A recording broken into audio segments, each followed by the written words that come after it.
Welcome back to the Worlds of Speculative Fiction series. We are now beginning session 47 of this more or less monthly series that we began back in 2016 and have continued on even into these COVID times, now doing this over the net using video premieres and video conferencing and things like that. Eventually, someday, we're going to go back to meeting in libraries the way that we used to. And what we're going to be exploring this time is a continuation from last time. This is a little bit of something new for the series. So we are going through the rest of the books of Earthsea, which is a great way to describe it, available here in this wonderful omnibus volume that I was gifted for my 50th birthday earlier this year by a friend of mine.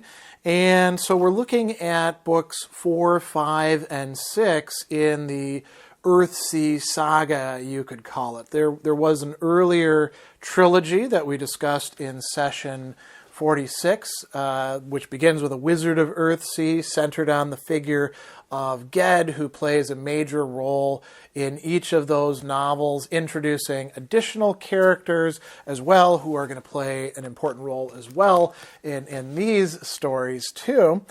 And so we're going to be looking at these other stories, and we're going to do things a little bit different in this session. So typically, with these Worlds of Speculative Fiction series conversations that we've been having, what we would do is, go through the biography of the author and talk about important turning points or series or different, developments, maybe some critical appreciation of the author by other speculative fiction authors. Then we would jump into some discussion about world building and the narrative universe that they have created. And then we'd look at particular philosophical themes that are especially interesting or prominent within their works. And we are going to do some of those things. We're definitely going to talk about philosophical themes. For example, in these later books, Leguin is positioning herself somewhat critically and somewhat uncomfortably in relation to the developing movement of feminism. She's also, thinking about the nature of the relations between men and women in the workings of her characters' thoughts and their relationships and their assumptions. We're going to talk a lot about the nature of magic in these stories because it plays a major role and its history. We're going to talk about what they refer to as the balance and the nature of life and death and what happens to us after that. We're also going to be talking about this theme of identity that gets posed in the earlier books and assumes an important role in these books as well.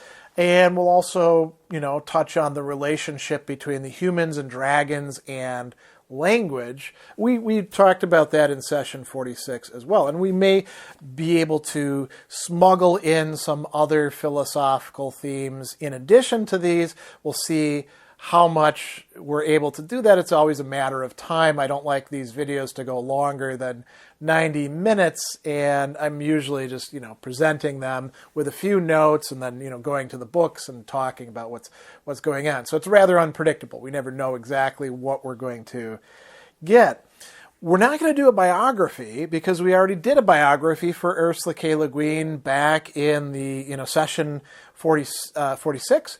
And earlier in the very first year of this series where we looked at Leguin's science fiction novels and it's called the Highness Cycle. So we don't need to do that, but I thought it would be useful to go into a bit of why she wrote these books at the time that she did, and we're going to look at what she has to say about it. Very conveniently, she has some discussion of that in this volume itself.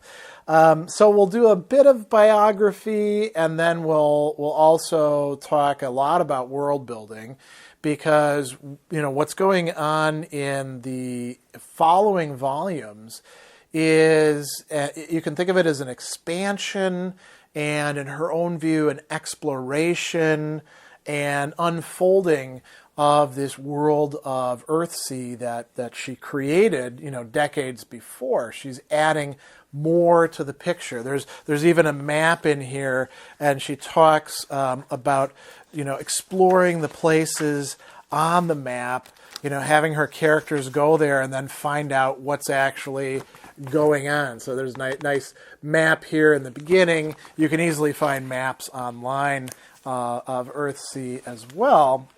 So you can probably get a better looking map just by going to the net.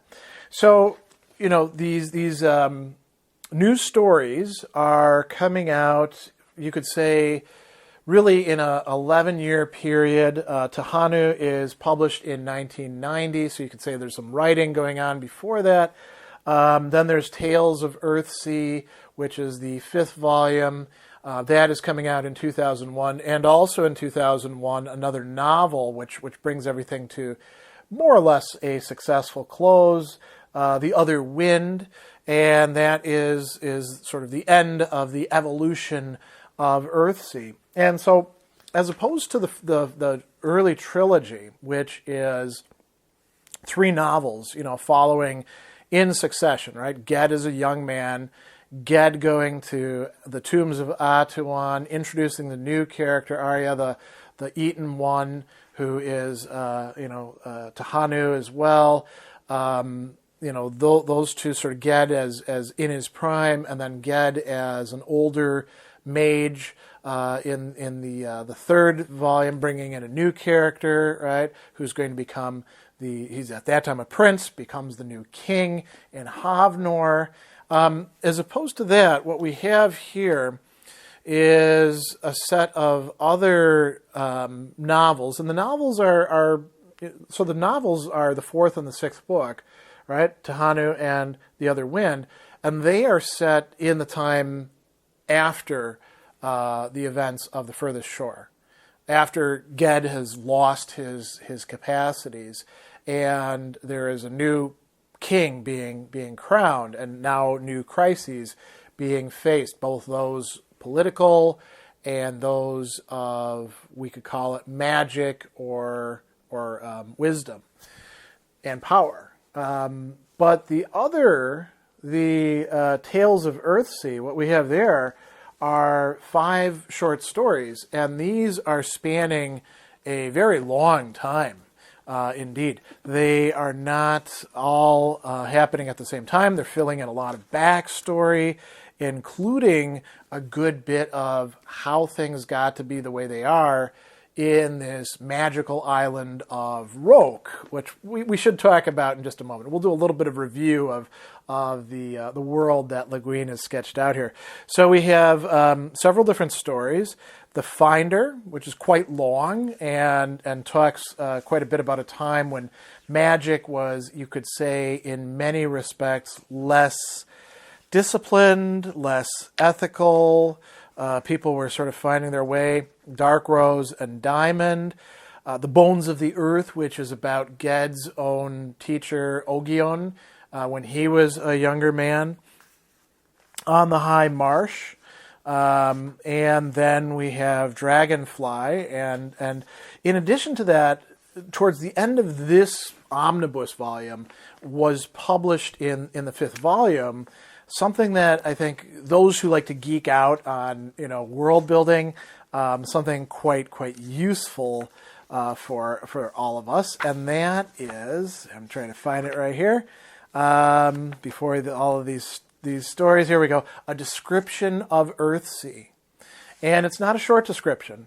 Leguin provides us with all sorts of discussions about Earthsea's history, languages, writing, some of the important kings and mages, and what's going on with different peoples, how wizardry was established, all of those sorts of background things. She doesn't give us a ton of information there, just enough to fill in some gaps and tantalize us. There's a lot that's left open to the imagination in Leguin's work.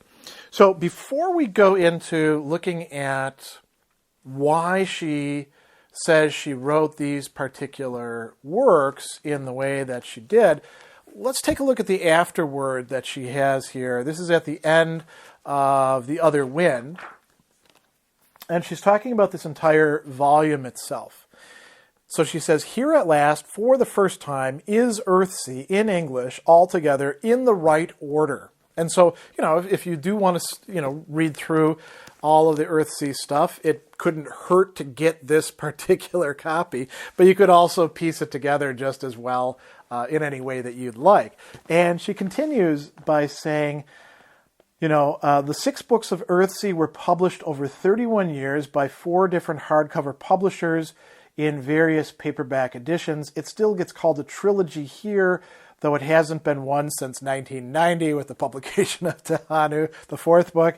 And in England, one publisher calls it a quartet, another reversed the order of the 5th and 6th books as if it didn't matter. That's publishers, right?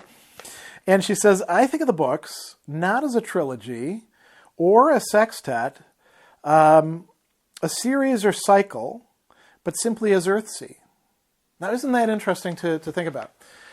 You could arrange them, if you wanted to, in a very, strict chronological order. You could actually take all of the short stories, those that she wrote earlier, like The Rule of Names, and all the ones in, Tales of Earthsea, and lay them all out in some sort of sequential order. You could come up with a timeline if you wanted to. She doesn't think that's necessary.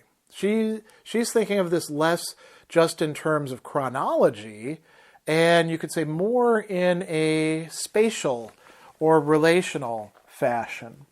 She says, if we must have technicalities and if fantasy must occur in threes, we could call it the Earthsea trilogies in the plural, perhaps, right? She's got a question mark there. That at least acknowledges the difference between the first 3 books and the last 3. And then here, she gives us some insight into her own views on how the first 3 books are, in some respects, different than these final 3. She says, by market definition, the first 3 are young adult novels and the last 3 aren't. Young adult, however, like most marketing categories, really defines nothing but books written specifically to fit it. Young adult stories have adolescent protagonists. So is Romeo and Juliet a young adult? Should Huckleberry Finn be read only by people Huck's age? I wrote A Wizard of Earthsea to meet the publisher's request for a book for younger readers. And I gave the next 2 books a central character who is a genuine, authentic young adult. Ged is only 19 at the end of A Wizard, and Tenar and Iain are probably not even that old at the end of their books. But in the Tombs, Ged is at least 30, and middle-aged in The Farthest Shore. And with Tenahu, I broke altogether from such constraints of category. I said to myself, so here we get Leguin herself, declaring her views. I said to myself, people who like fantasy read fantasy, no matter what age either the readers or the characters are. 19-year-olds read The Lord of the Rings. 89-year-olds reread Alice in Wonderland. I want to follow my characters out of adolescence into their whole lives, and I trust my readers to follow them with me. So, Tenar, for example, is, a young woman in the Tombs of Atuan, and she's a middle-aged, maybe a little bit past middle-aged woman in the 4th and 6th novels, right? Tenahu and The Other Wind. So she says, in Tenahu, there's no adolescence at all. Theru is a little girl, Tenar a middle-aged woman, Ged a middle-aged man. Then came the tales about people of extremely varied ages.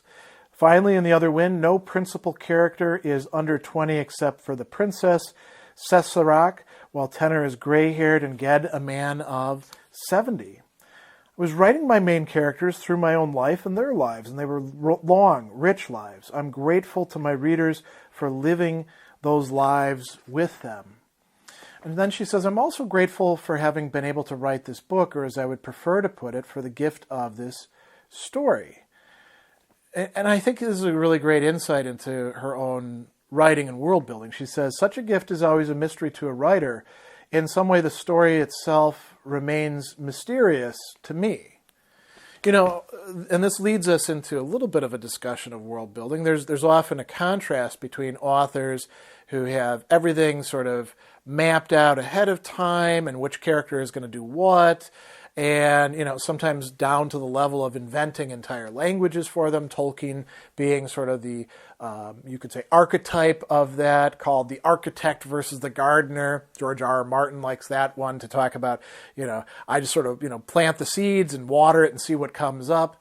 And Le Guin is definitely more along those lines of gardening and tending and seeing what happens.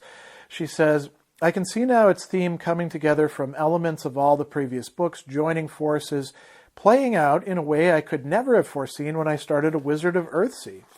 Even when I started The Other Wind, all I knew certainly was that the increasing imbalance in the practice of wizardry was caused by a profound error made long ago, and that not only Cobb in The Farthest Shore, the third book, right, but Thorian of Roke embodied this misunderstanding of the uses of power, the desire for control, and the nature of death. That was my great theme. She goes on and says, to find its resolution, I had to play it through. Writing itself is an action of playing it through, finding out what the characters are going to understand, what mistakes they're going to make, what resolutions they're going to attain. She goes on and she says, I knew partly what I wanted to say, not till it was said did I know fully. And a little bit later, this is quite good. She says, I don't and won't attempt to explain what it says. I've been asked 1,000 times to say what a story means.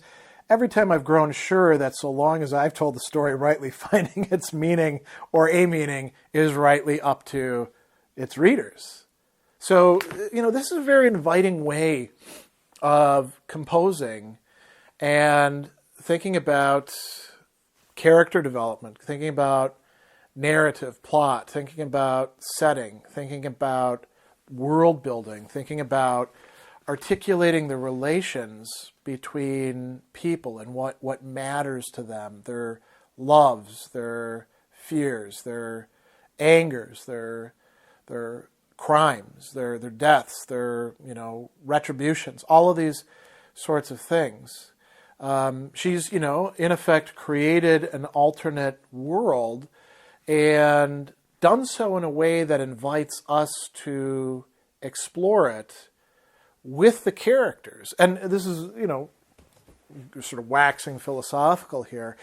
Many other authors do this quite well, in their own different ways, in the realm of speculative fiction, and even outside of speculative fiction, in history, in other types of fiction, in creative nonfiction as well, with writing essays.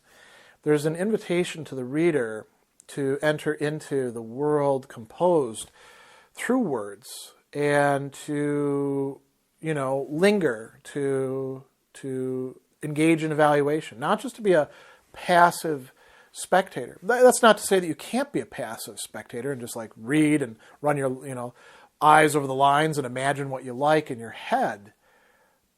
But we're also supposed to be, in some respect, you could say morally engaged, but not in a moralistic manner. And I think Le Guin's stories are excellent with that. Before having read these works, I could say that my life could be entirely rich and fulfilling and all that without Ged, the character, or Tenahu, or any of these other characters in it, although those are really the two for me, I have to say.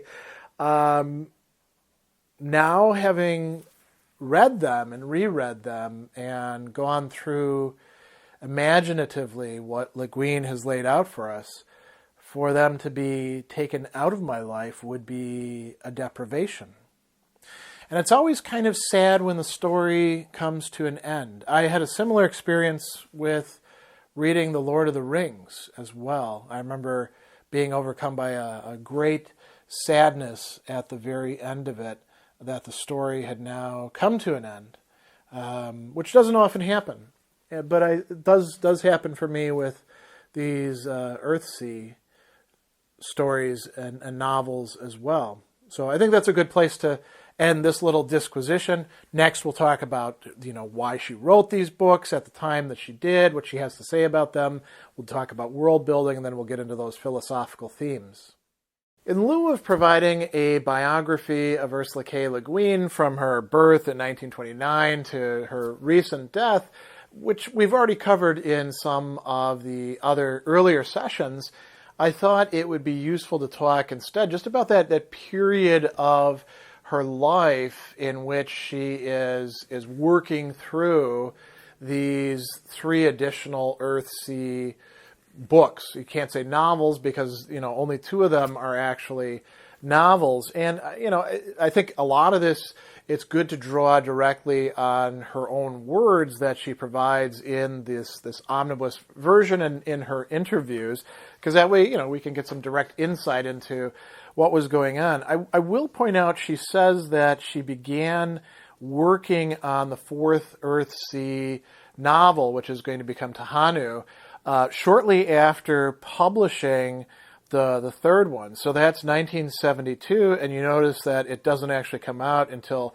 1990. And you might say, well, what is going on there? It took her a long time to figure out precisely what she wanted to say, how she wanted to frame these characters. She's bringing in, of course, some new characters, but she's also working with some older characters. As a matter of fact, older is kind of a pun there without meaning to be so. An older Ged, who has been described as such in The Farthest Shore, but also an older Tenar as well.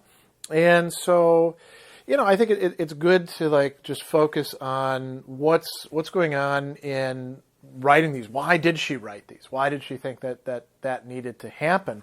Before that, though, I want to bring up something that's coming from a particular interview that I'm going to be drawing on quite a bit from the 2001 SciFi Site interview. So 2001 is when the last 2 books both come out. And one of the things that the interviewer asks is this: the telling Tales from Earthsea, The Other Wind, The Birthday of the World, and Other Stories, 4 major new books in under 2 years, including your first novel since Tenahu, probably your most prolific period since the 1970s. To what would you ascribe this productivity? So this is like the archetypal, where do you get your ideas from kind of question that she's being given here. And I think her answer is really quite good and telling. She says, this effective and immense industriousness is an artifact of the peculiarities of the publishing industry. So it's not a reality. She says, I was writing about my usual rate for some years without being sure where to publish in book form for various reasons, changes of editors, literary agents, etc. My new publisher, Harcourt, once they got onto me, were eager to print everything I gave them in very short order.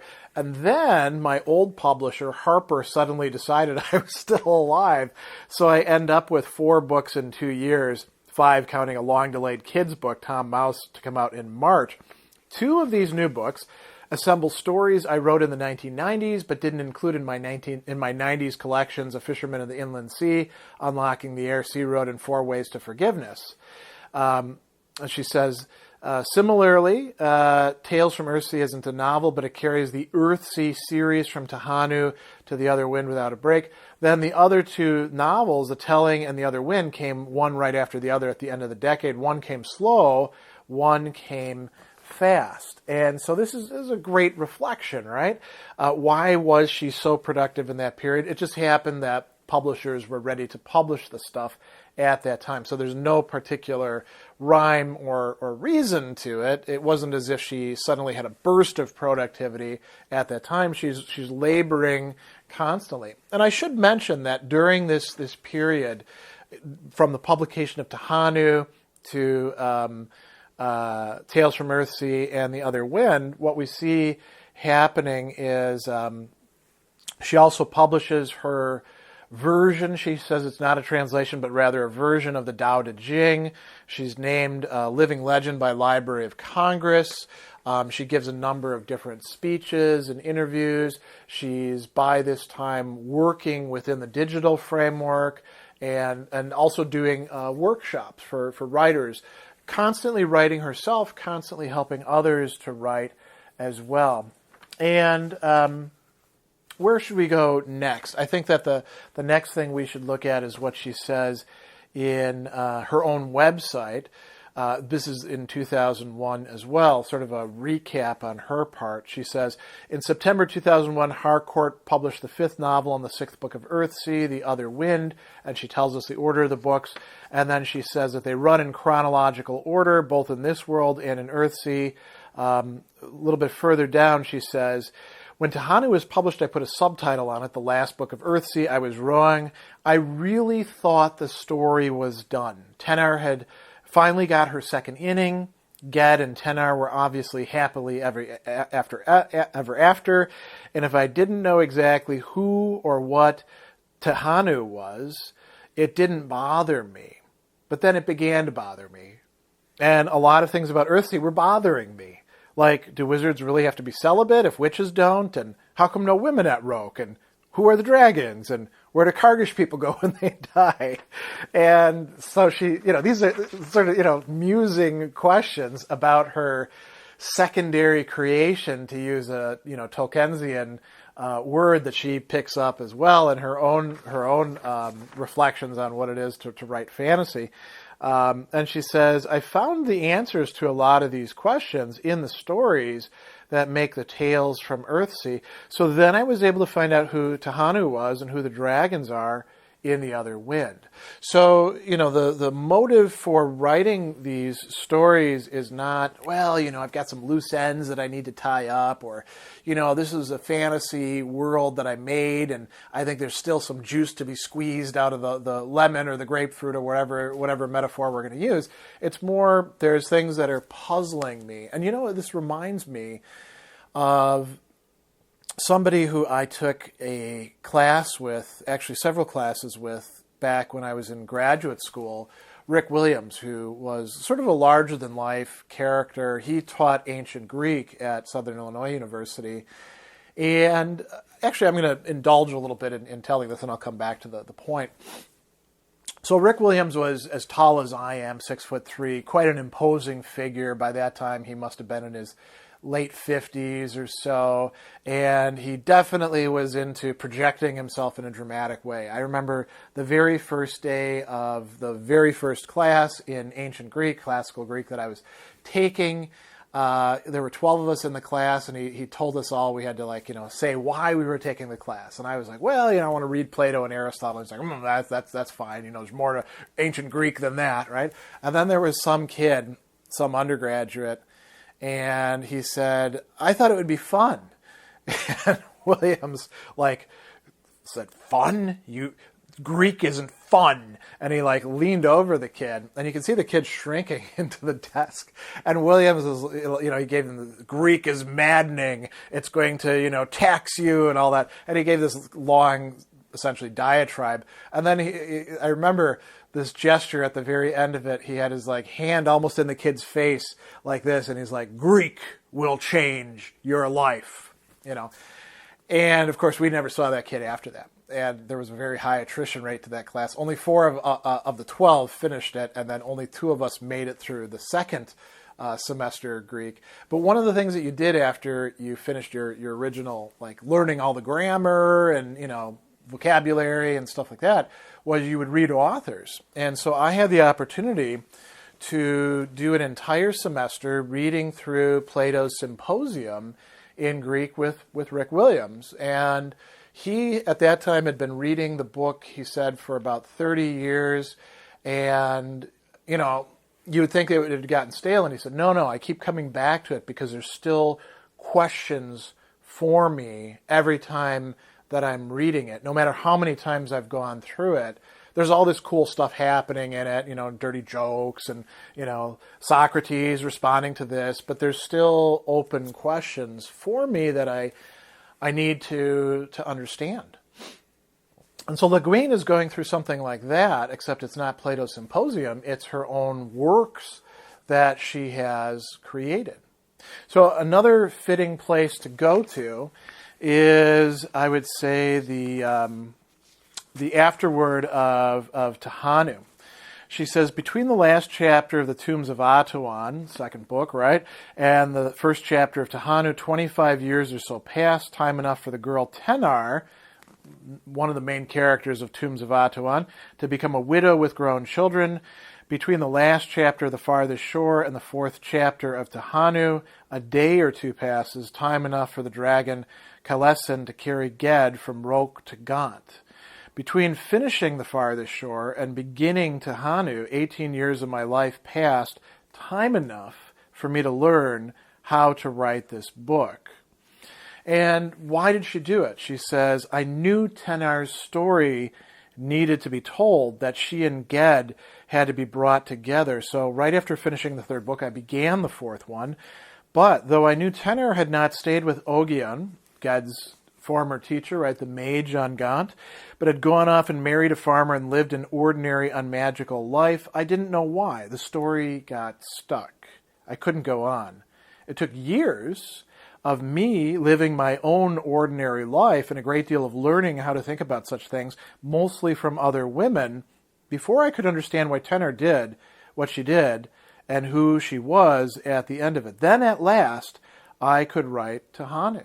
I think that's a very interesting way to explain what was going on. You know, we often think about the writer as, you know, removing themselves from their own life and, you know, buckling down and writing, and some people can do that, but that's not the way that Leguin works at these matters. As a matter of fact, she even talks in another interview about the arrangement that she and her husband made in order to make it possible for both of them to have their careers, him as a professor and teacher, her as a writer, and she said, we realized that two people could do three jobs, the third job being taking care of the household, cooking, cleaning, taking care of the children, and you know they had a very productive marriage and relationship in that way.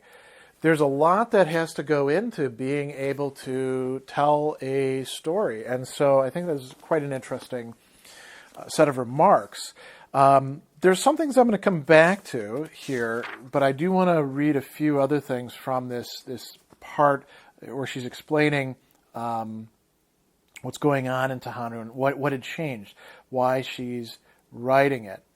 So she says, in both the Tombs of Atuan and Tenahu, books in which women are central to the story, there's a kind of anger which I don't think is in A Wizard or The Farthest Shore. It's the anger of the underdog, fury against social injustice, the vengeful rage women have too often been made to feel.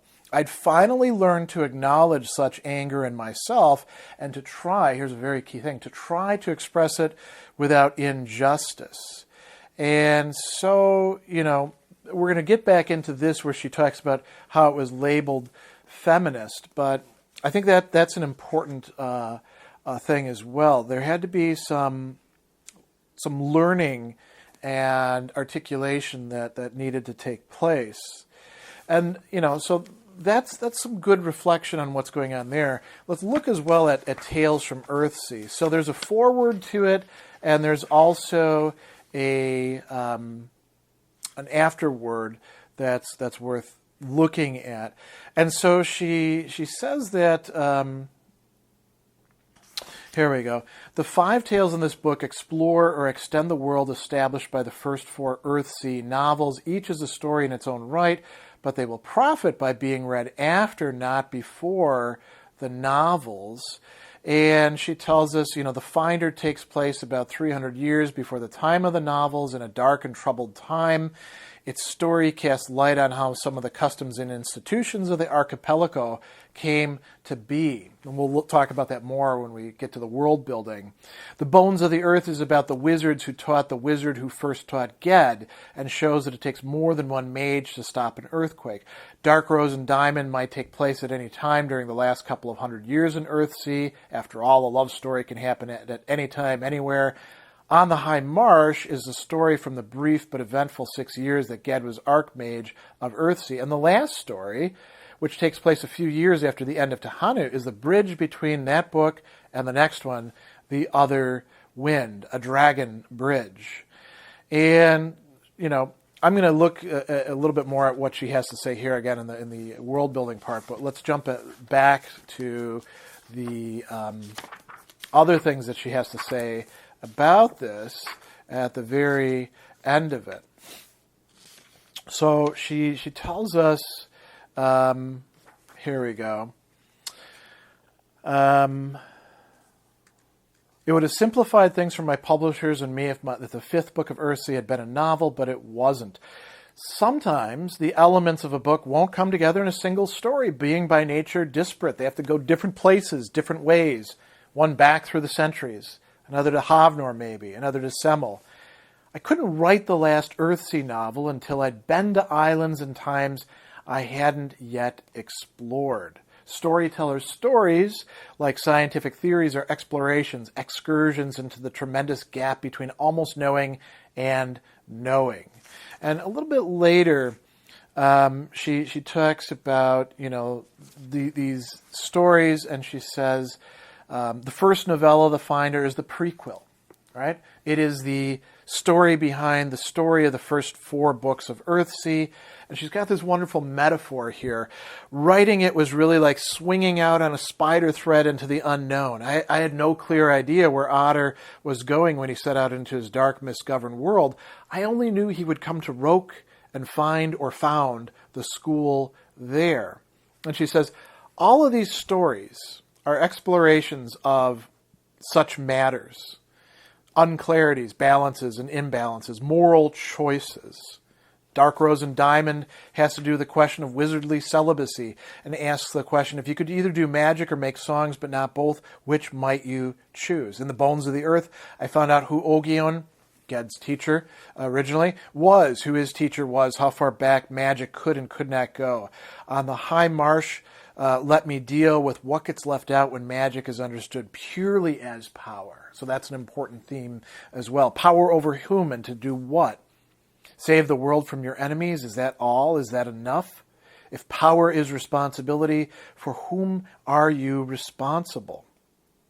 The last novella, Dragonfly, is the direct bridge between Tenahu and the final novel. Its final events follow after the end of Tenahu and come before The Other Wind. Everything I'd been learning about the relationship of people and dragons finally comes clear in this story, along with the understanding of what had gone wrong on Roke. So, she's saying that all of this is allowing me to figure out this world that I've been creating and who the people are and how their lives work and what they have to tell us or to ask us. Finally, we have the 6th book, and that's also got, as usual in this, an afterword, right? The Other Wind, as well as some very nice illustrations in this volume. And she tells us here, I've already read some of this, so I'm going to skip over that. She says, I can see in its theme, that of the 6th volume, coming together from elements of all the previous works, joining forces and playing out in a way I could never have foreseen when I started Wizard of Earthsea. Even when I started The Other Wind, all I knew for certain was that the increasing imbalance in the practice of wizardry was caused by a profound error, which we're going to talk about shortly. And she says, I don't and won't attempt to explain what the book says. I've been asked 1,000 times to say what a story means. Every time I've grown sure, as long as I've told the story rightly, finding its meaning or a meaning is rightly up to its readers. And she finishes this forward by saying, it has come round to and past where it began so long ago. In that dark night on Roke and the great sunrise in the other world, it came where it was going all along, and yet it goes on past that, not being a closed circle, but a spiral. And here's a very interesting metaphor. Like the orbit of our Earth, lives end, lives go on, a story ends, others go on. I know the reign of King Lebanon and Queen Sarasak will be long remembered in both the archipelago and the Kargad lands. I think Roke will change, and maybe magic itself will change. I'm not sure if the dragons will ever return out of the west beyond the west. Yet I know Tenahu will. I know where Ged goes next. But a storyteller doesn't tell all she knows. And that's a fitting ending for this entire Earthsea narration. She says, don't call it a cycle, but we could call it a cycle. And there's a few other things I think that are worth looking at. I realize this is less of a biography and more of a, whatever we want to call it, an investigation of the motives of the storyteller herself. But there's some other things from this interview that I brought up earlier, this SciFi Site interview that I think are quite good. So the interviewer said, the hallmark of your work over the last decade has been a return to a revisioning of your original Highness and Earthsea sequences. Do you think you're finished now with Earthsea and the Ecumen? Rounded them off conclusively. And Leguin says, Earthsea got revisited and revisioned, and certain obscurities were made clear. Now, I'll also mention, because we were talking about the Highness or Ecumen novels in another site, she says the Ecumen worlds merely got further explored, it seems to me. So she's making a distinction there. She's saying, yes, Earthsea, I answered my questions that were being raised for me and perhaps for other readers as well. Obscurities were made clear. I brought light and articulation to areas that were previously just in the dark or in the shadow of a shadow, you might say, So then the interviewer goes on and says, and here's where it gets really quite interesting. A striking contrast between the original Earthsea and Ecumen novels and their recent successors is the latter's move from action to observation. The telling and the other wind are contemplative and discursive rather than plot-driven. Why is this? And Leguin says, well, I was in my 70s when I wrote them. There's something about one's body as it gets around 70 years old that induces, strongly, often imperatively, a shift from action to observation. Action at 70 tends to lead to a lot of saying, ow, ow, ow. Observation, however, can be rewarding. As I've never been sure where my body leaves off and my mind begins, or vice versa, it seems unsurprising to me that the condition of one of them induces a similar condition in the other. And then she says, I've never written a plot-driven novel anyway. I admire plot from a vast distance with unenvious admiration. I don't do it. Never did it. Don't want to. Can't. My stories are driven by a different chauffeur. Then she says, the other wind completes a retraction or renunciation begun, or this is the interviewer, I'm sorry, says the other wind completes a retraction and renunciation begun in Tenahu and Tales from Earthsea of the premises of the original Earthsea trilogy. Magic itself is invalidated to a great degree. How do you intend the first three books to be read now in their spontaneous, shall we say, majesty, or with the qualification of hindsight? And here, Leguin gets pretty salty, and rightly so. I mean, if you think about the question, the farthest shore is already about a land in which magic is being sucked out. So it's a bit of a misnomer to say that, you've got this original trilogy where all of this magic, and then it's being reevaluated and taken back in the later books, because that's already happening in the earlier stuff. So she says, the assumptions stated in the first sentence of this question are simply wrong, which means I can't answer, but can only retort with questions. Why do you say magic is invalidated in the last three Earthsea books? On what evidence? Because Ged can't do it anymore? One man who gave up his power knowing what he was doing and why? Has the school on Roke closed? Have the old powers died? Are the dragons grounded? Is the patterner not still in his grove? And is the grove not the still and ever-moving center of the world? All of this is there in these later books, right? I mean, we actually get to see how Roke is being founded in the first story in Tales from Earthsea. And there's all of this, conversation going on Roke in The Other Wind. So, that's kind of iffy. As a matter of fact, we could say magic, in fact, gets expanded. We learn more about it in the three final books.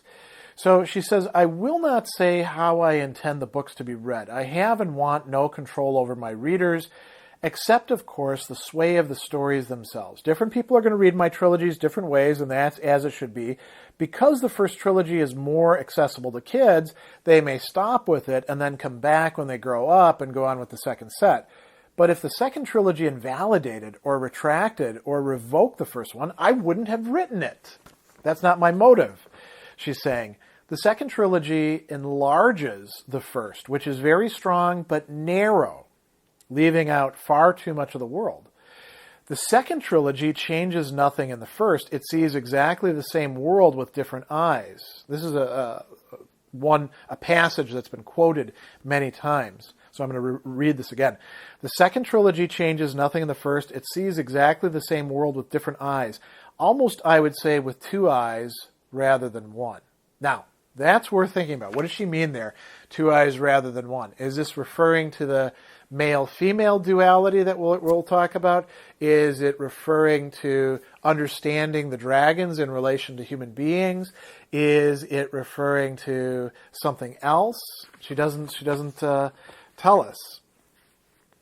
Well, actually, I mean, she does tell us one possible interpretation. All of the books are, in large part, fictional studies of power. Isn't that an interesting observation? Power, what kind of power? The power of magic. Also the power to make people do things. Power can be compelling. Power can be liberating. So she goes on and she says, the first three see power mostly from the point of view of the powerful. The second three see power from the point of view of people who have none or who have lost it, or who can see their power as one of the illusions of mortality. Now, is that, is it as neatly cut and dried as that? No, because obviously we have other figures in there like Lebanon, the new king, and, the dragons, so there are a lot of characters who have power, but there is an expansion taking place here. And that expansion is the raison d'etre, you could say, the expansion, which is also an answering of questions of, that have been posed in the previous landscape, the Earthsea that she created. That's why these books come about. And as a result, she creates this fictional universe that is so compelling for so many of us.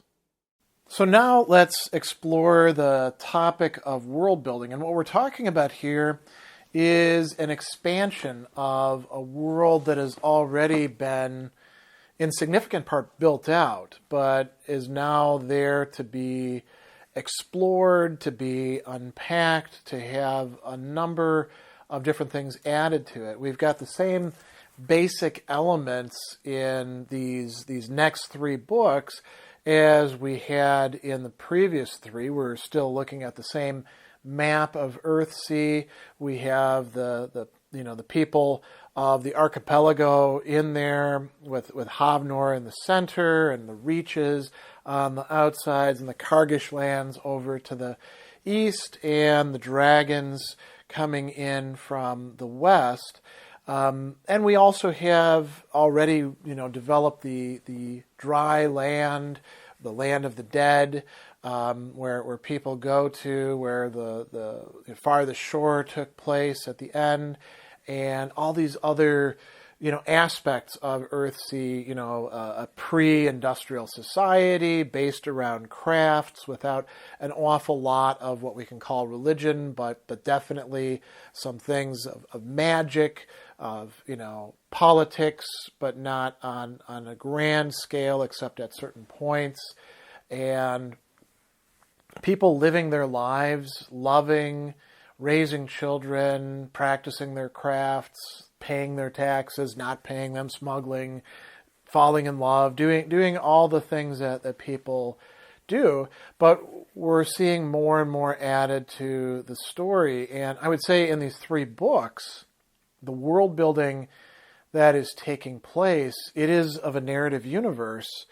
And it's not just like exploring new lands or centering more on like the geography of the island of Gaunt, where, Ged grew up and where a lot of the action in the fourth book is actually happening. So, it's you could say a further unrolling in multiple directions of the tapestry composed of the threads that were started originally, but now are into a much richer composition.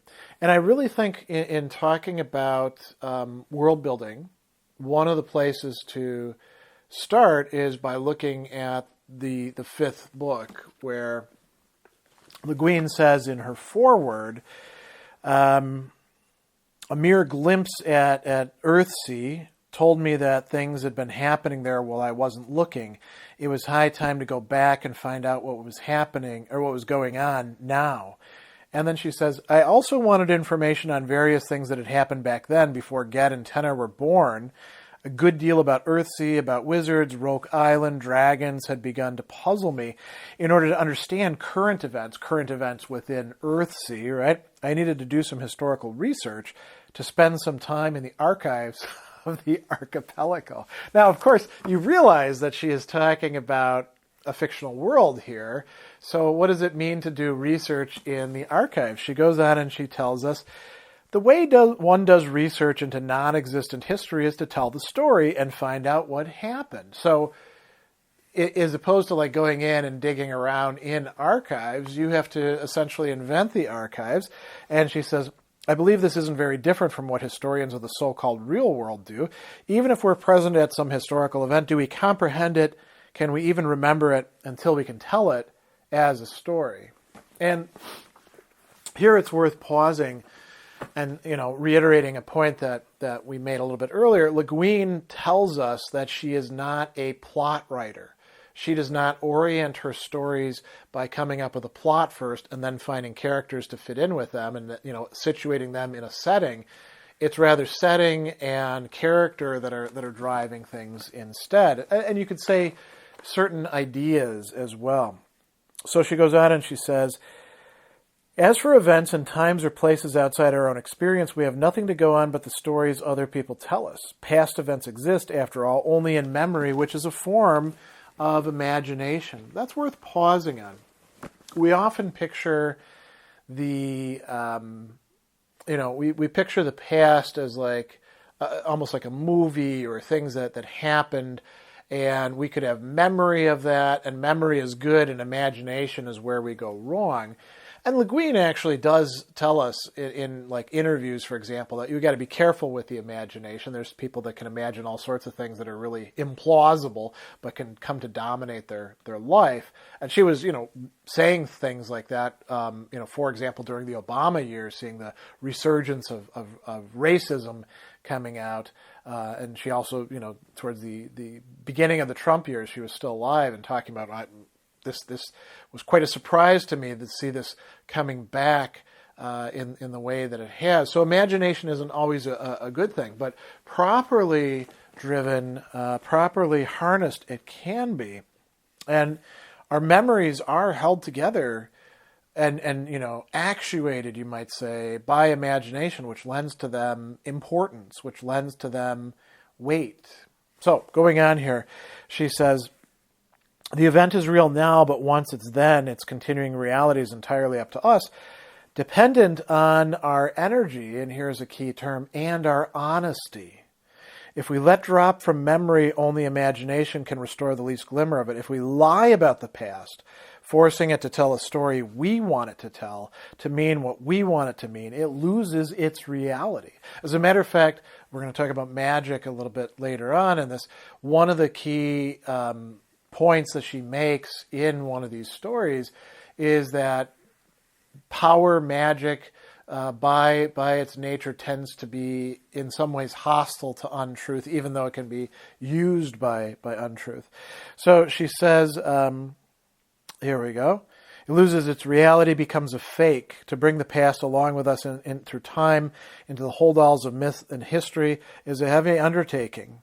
But as Lao Tzu says, wise people march along with the baggage wagons. So she says, when you construct or reconstruct a world that never existed, a wholly fictional history, the research is of a different order. But the basic impulse and techniques are much the same. You look at what happens and try to see why it happens. You try to reconstruct intelligibility. You listen to what the people there tell you and watch what they do. You think about it seriously and you try to tell it honestly so that the story will have weight and make sense. And, so she goes on and actually I'm going to skip it to the very end part of that where she is giving you an afterword of this. She tells us that for the story of Earthsea to have weight and to make sense in my own mind so that I could take it to its end, so that I could build the bridge to true closure, not only did I have to find out what was going on now, but I had to go back in time to find out what had gone wrong and when and how. Why had the wise teaching of the balance been getting increasingly out of balance? And, she goes on a little bit more and talks about living in the present tense of electronic media. She says, people who live immersed in the ceaseless present tense of electronic media may have no interest in the past, letting mythology replace history as pre-literate peoples did. But as I grew up with all the unrearrangeable, implacable durability of print, my education gave me the sense of the past that perceives the present only as the bright, restless surface of an ocean. So paradoxical as it may seem, I didn't want a mythology of my mythical world, but the history of it, the facts of the fiction, its time depths, which of course meant, yet more paradoxically, I had to make it up, to grope, blunder, see if it worked. And she says, oh, friends, this isn't right.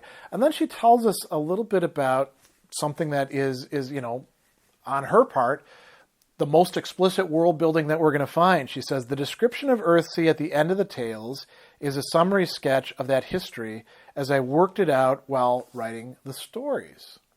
So if you've read through her description of Earthsea, which is, it's just enough stuff to get you through what's going on and to interface with the stories and kind of bring everything together in a similar way to like a more well worked out map does compared to an earlier map of where everything is going on. You can see what she's referencing there. So it's very interesting to see that her world building, there's a couple different characteristics to it, right? So there is an expansion. More characters are coming in, right? We're finding out about places that we didn't know that much about. We learn more about the Kargish lands in, both the fourth book and the sixth book, right? Because Tenahu is Kargish herself, so there's some memories of things that come from, her time in Atuan.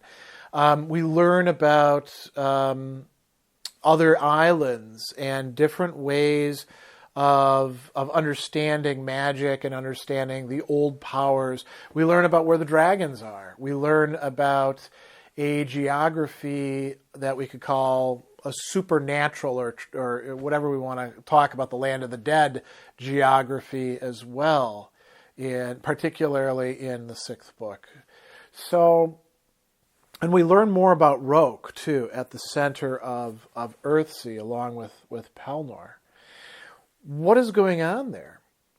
It's not just sketching out all these areas and sort of filling them in, sort of like writing encyclopedia entries.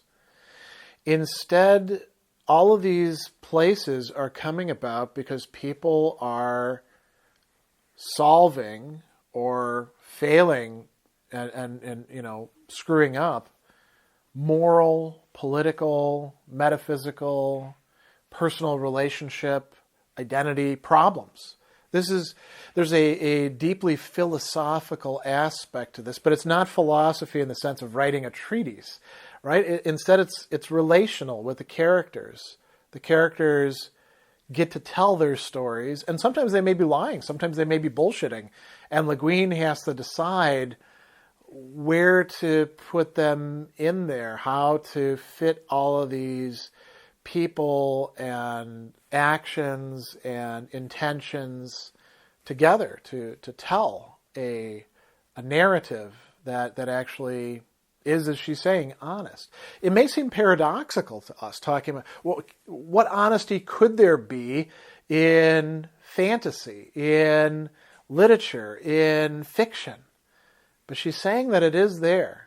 And that, she remarks on this in interviews that when we dismiss fantasy as just something that's purely of the imagination and it's not grounded in reality, she says that that's a mistaken point of view. And she's actually got a great line somewhere about a mature person is not somebody who's left the child behind, but somebody who's grown the child into an actual adult. And that a lot of what we think of as adults are really children who have had to leave their childhood, entirely behind as being immature, and they didn't really get an awful lot in the bargain. They were given a world that we can look around and see, but it's, in some respects, dimmer and not as rich as a world that would have an openness, let's say, to fantasy. So those are some interesting musings, I suppose you could say, on my part. We should talk now about philosophical themes, but I think that the world building aspect is something important. And we could say that I know this word has been abused way too much in the last couple decades, but we can say that there's, for Leguin, there's an organic development of the world that she's exploring. It can't be forced.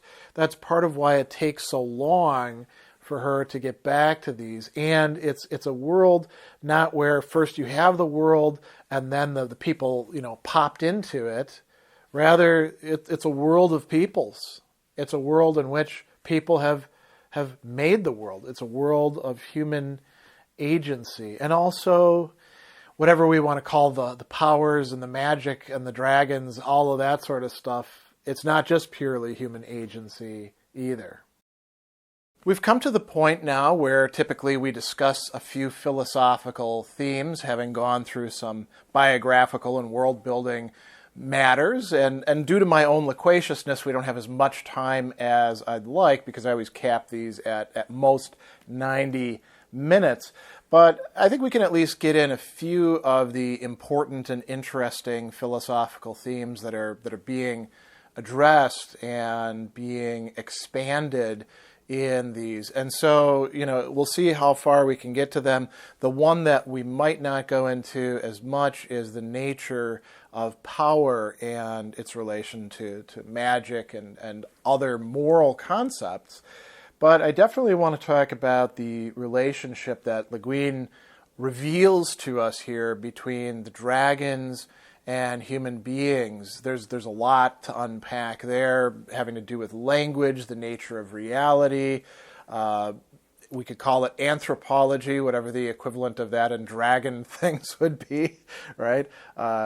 So that's a key theme. And then I think we also have to discuss, I was going to say her relationship to feminism, but it might be better described as her conception of the relations, the complex relations between men and women, which are also embodied in the way in which magic is done. It's not simply gender relations, it's not simply politics, it's not simply society. It affects the nature of magic itself. And I think we can see some parallels there between the kind of alienation and distrust that's happening between humans and dragons, and that between men and women. And we could introduce that third vector of the powerful and the powerless. So let's talk about the dragons thing first. And there's a number of places where things are being discussed. I think one of the passages that we should focus on right away is in The Other Wind, where the humans are being told why the dragons are coming back and attacking them.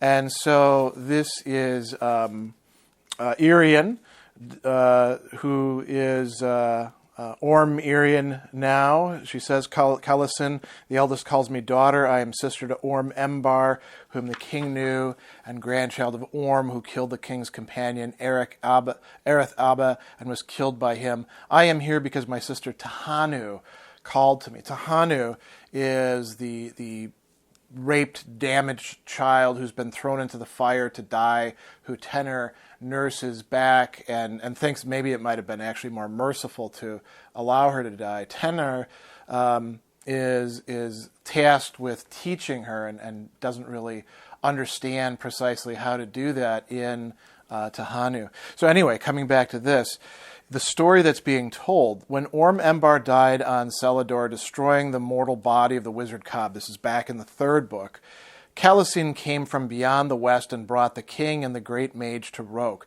Then returning to the Dragon's Run, the eldest called the people of the west, whose speech had been taken from them by Cobb. If you remember in the third story, Cobb, in draining the magic out of things, had taken the dragon's speech away from them. And the dragon's speech, we should reiterate, for those who don't remember this, it's inborn. It's not something that they've had to learn. They know the old tongue. And so she continues, Callison said to them, you let evil turn you into evil. You have been mad. You are sane again. But so long as the winds blow from the east, you can never be what you were, free of both good and evil. Callison said, long ago we chose. We chose freedom.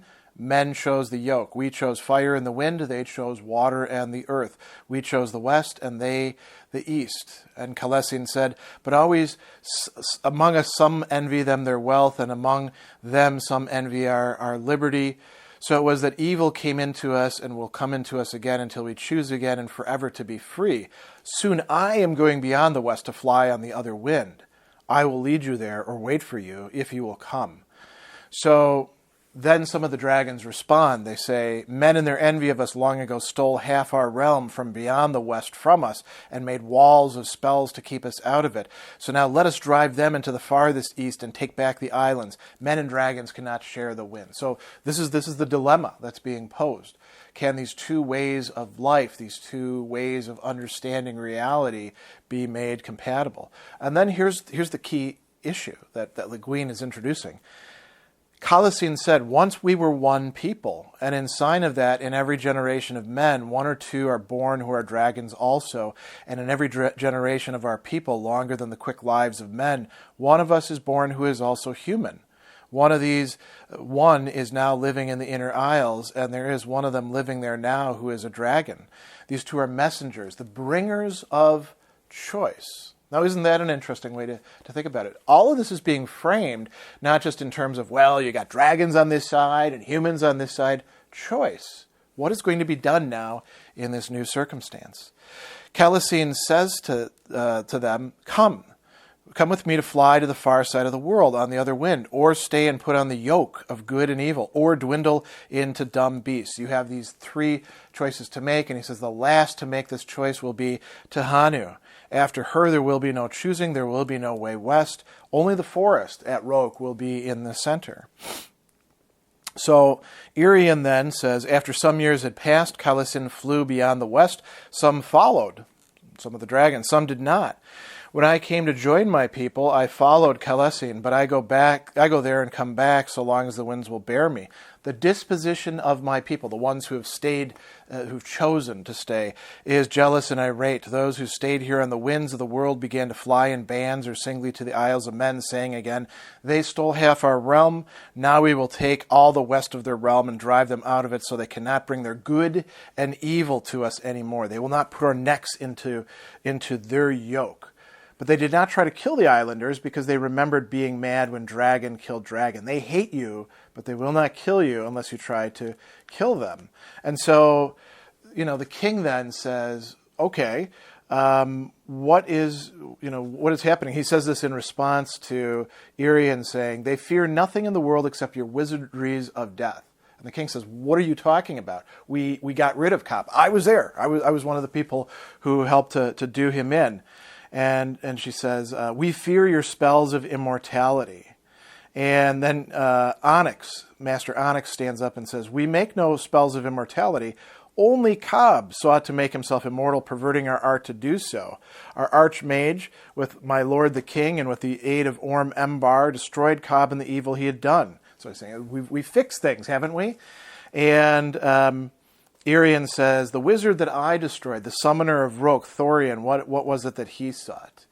And this is part of the story here. Thorian came back across the wall, the stone wall, from the land of the dead, and then tried to take power in the land of the living. So what's going on there? There's still an imbalance that has to be addressed. And in order to understand this, we can actually go to Tenahu.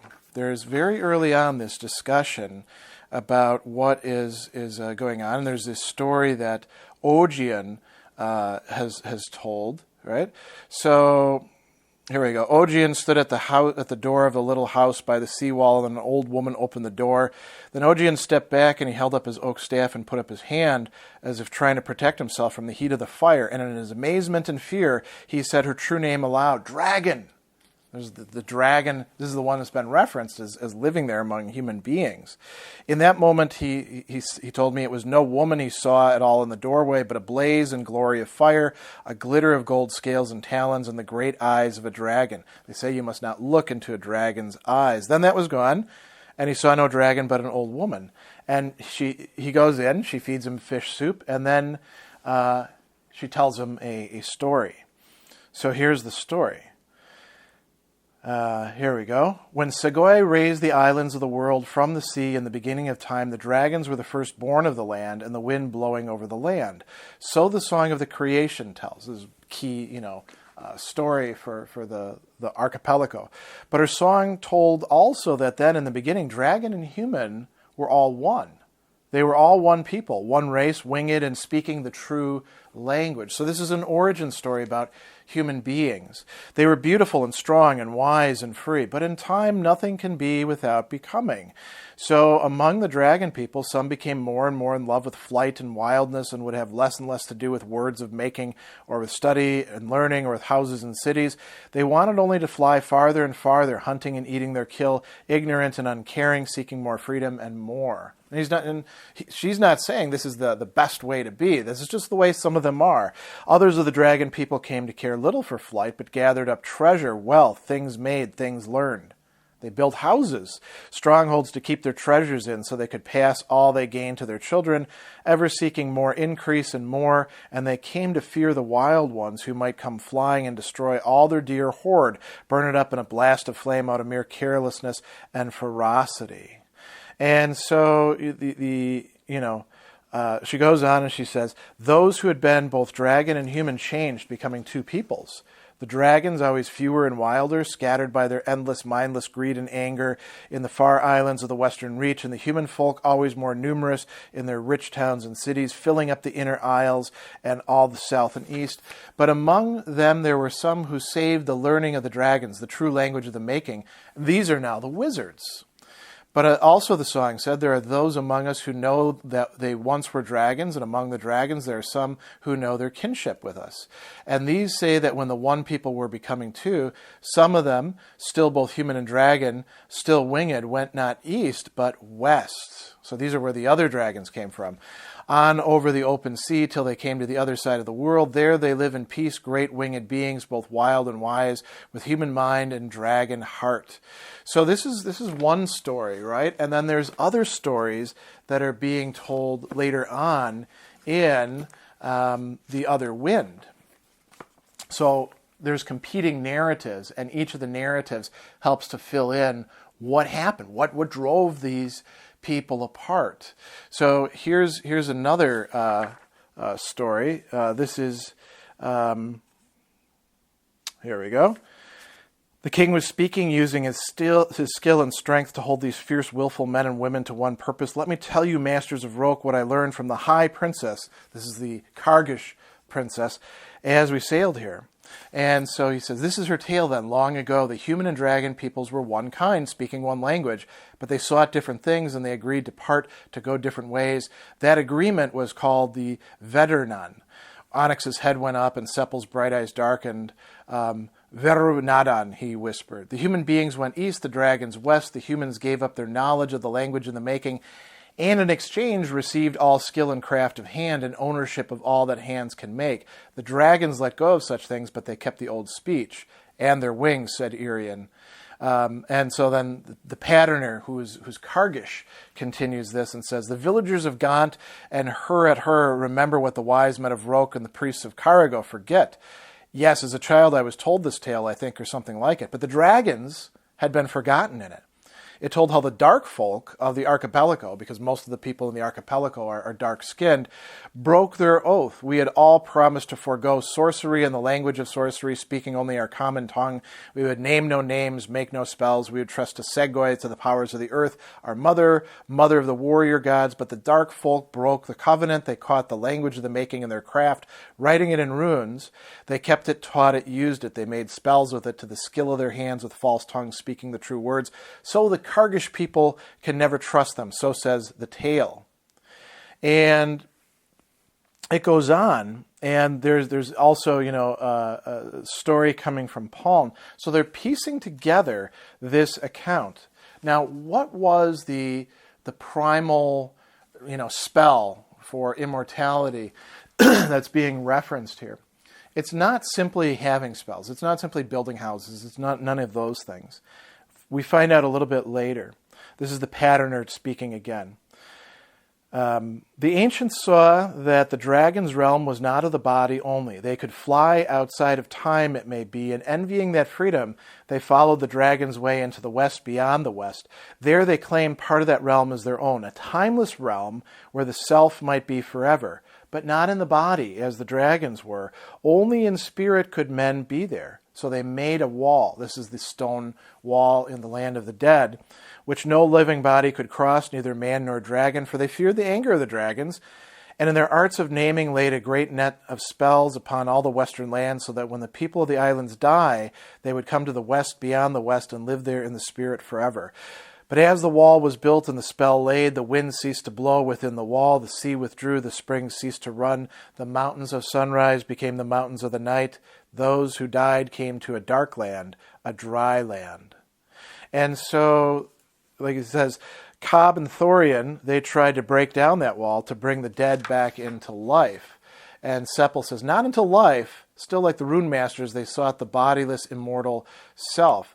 Yet their spells disturbed that place, the summoner said. So the dragons began to remember the ancient wrong, and so the souls of the dead come reaching now across the wall, yearning back to life. And so now the question is, well, what should be done? There is this ancient wrong that was committed. The dragons are cognizant of that. They want a bit of, you could say, revenge for it. And they also fear what the human beings might do next. At the same time, the dead are at the wall, and it's being viewed for the time being. This is a terrible thing. But they realize that the wall actually needs to be undone, and the dead need to be liberated. And a new way of understanding life and death and immortality has to be enacted. And that is, in fact, what they do by the end of the story. Another key philosophical theme that Ursula K. Le Guin is working through over the course of her writings and her life is relations between men and women. We can call it by whatever we want, the battle of the sexes, gender relations. And she does, at times call herself a feminist. As a matter of fact, there's a very interesting little part of this Death Ray interview where they say, you're often described as a feminist writer. Do you think this is an accurate assessment? Did you set out to be a feminist writer? Or is this opinion of you based on the fact that you were a well-received female author at the time when feminism was at its height and you were sort of co-opted by the movement? So these are a lot of different possibilities.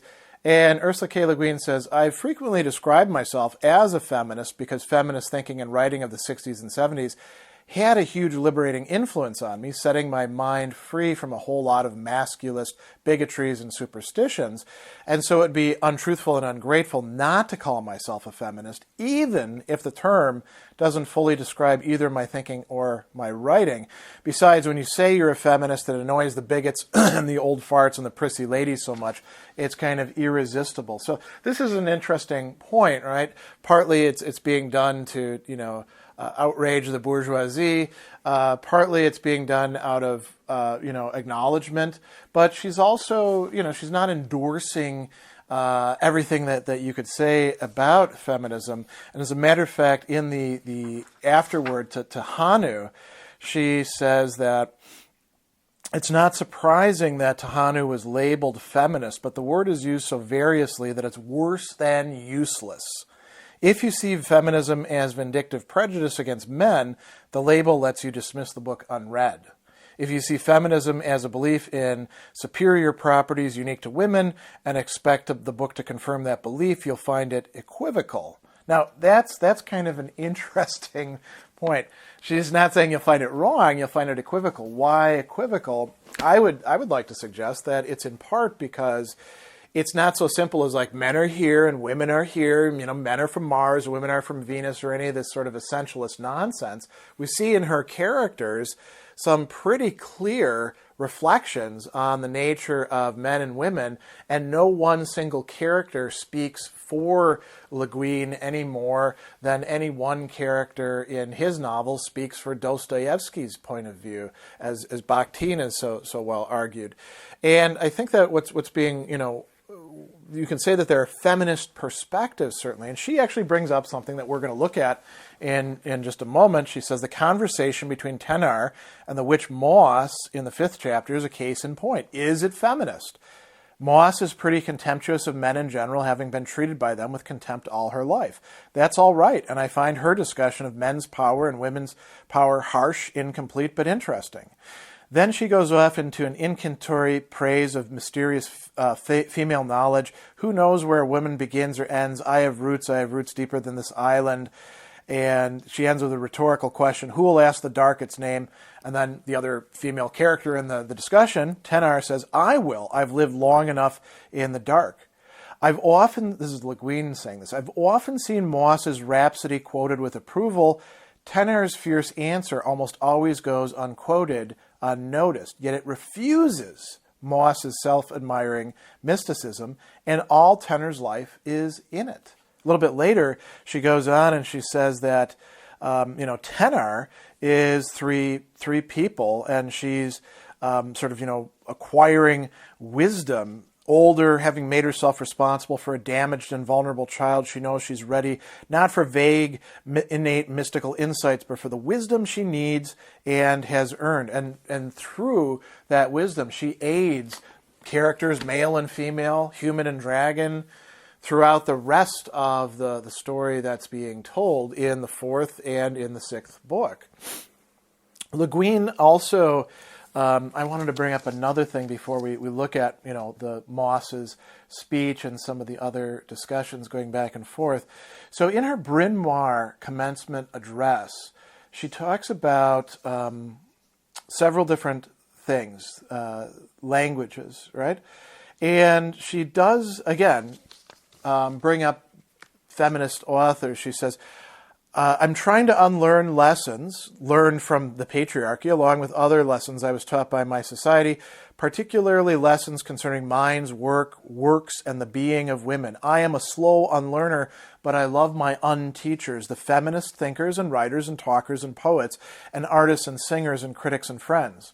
And then notice who she says. From Wollstonecraft and Woolf through the furies and glories of the 70s and 80s, I celebrate here and now the women who for 2 centuries have worked for our freedom, the unteachers, the unmasters, the unconquerors, the unwarriors, women who have at a risk and at high cost offered their experience as truth. And it's interesting that she brings up Wollstonecraft, because Wollstonecraft is such an important early author who then is, because of her husband, who's an unusual person with whom she finally finds true love in the end, screws up her reputation, making her inaccessible to through societal forces to many women who would have benefited from her stuff. Wollstonecraft herself is a powerful writer and thinker, and she also screws up her life in a number of ways by not following her own advice, learning lessons the hard way.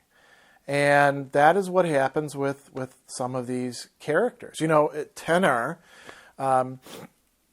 actually reflects, did I do the wrong thing in healing, in saving, and taking on this child who has been so irrevocably damaged? Wouldn't it have been better just to allow her to die instead? Now I'm trying to help her put together a life, in her anxiety, in her pain, in her disability, and in the fact that she's going to be shunned by nearly everybody, even though she doesn't deserve that. It's really her abusers who deserve that and who have the power.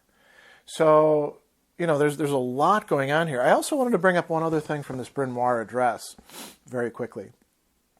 She talks about 3 languages.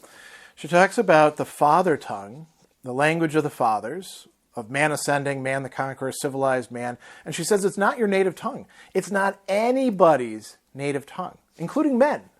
So then she talks about the mother tongue, which is misrepresented by the father tongue. Right? Using the father tongue, I can speak of the mother tongue only inevitably to distance it, to exclude it. It's the other inferior. It's primitive, inaccurate, unclear, coarse, limited, trivial, banal, repetitive, the same over and over. Like the work called women's work, earthbound, housebound. But then she doesn't stick with just 2 of these. She says, right after this, I'm trying to unlearn these lessons. She talks about the third tongue. She says, in the third language, my native tongue, which I will never know, though I've spent my life learning it, is yet another one. So there's this interaction. It's no longer just so simple as men, women, binaries. There's more to the picture than that, and I think that's reflected in her work. I do want to say 2 other things before we look at the anti-Moss thing and some of the other things about magic. So, again, in the Death Ray interview, you portray men in an accurate way that few men even succeed at. They're not the caricatures women often write, emotionally stunted, annoying, and inclined to unthinking action, nor the caricatures men are prone to writing, all notions of war and conquest and the masters of easily gained power.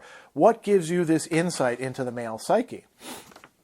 So Leguin says, thank you for some much appreciated praise. I think women look at men partly in wonder and mystification. Why ever do men act like that? And partly with the clear, impartial understanding of the interested observer, this is how men act. Men look at women with the same double vision, I think. The other gender's view of us can and should be a very valuable thing to us. But often it's clouded. Now notice how this ties in directly with especially what's going on in Tenahu.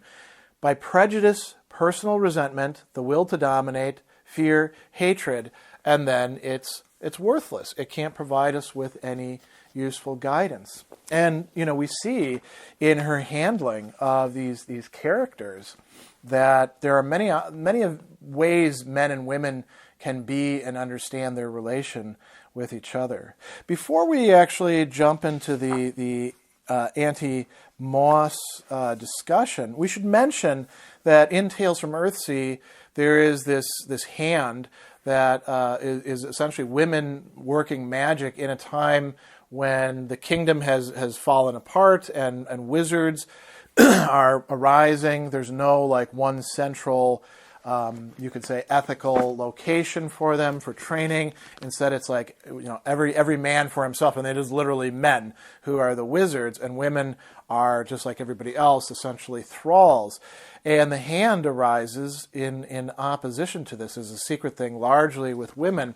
Now, Otter, Medu, finds his way out of his predicaments and into the hands of the hand, you could say, and he is there at the founding of Roke. And when Roke is founded, it is not a male-exclusive place, and it's not a place devoted to celibacy either. These are things that the wizards impose upon themselves, doing something kind of similar to what they did with human beings and the dragons, and the land of the dead, imposing boundaries that don't have to be there, that are revealed to be arbitrary, in the end. And actually, in the Tales from Earthsea, one of the tales is, in fact, here we go. It's of the last story of a woman who goes to Roke to learn, and disguises herself. The doorkeeper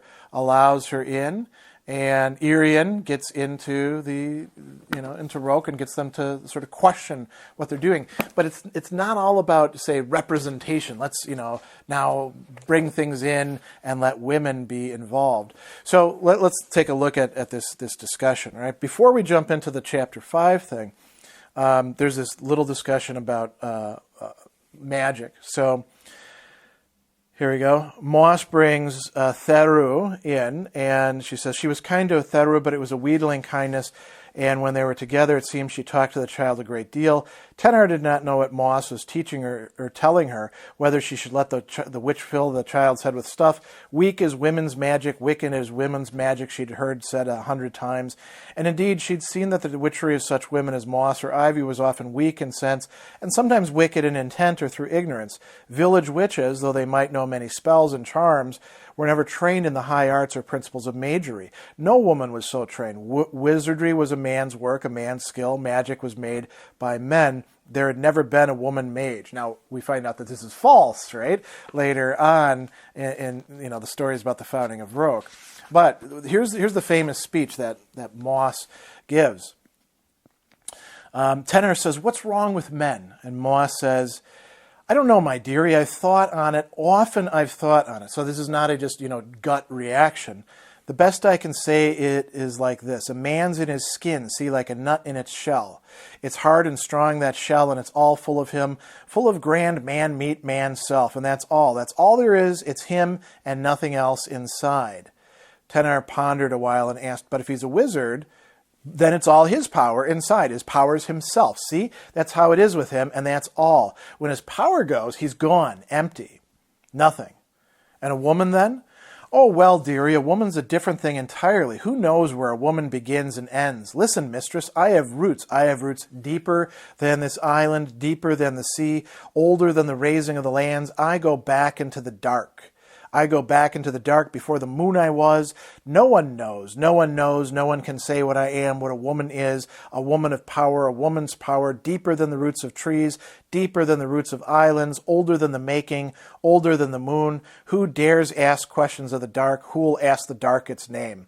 And then, of course, we have this famous line where Tenahu says, "I will." And if you think about what Moss is saying, some of it is clearly nonsense, right? There wasn't anything before the making. There wasn't man and woman before the making. There wasn't even the human dragon split before the making. So some of this is indeed, as Leguin is saying, mystical nonsense. And a little bit later on, there's this discussion that's going on between Ged and Tenahu.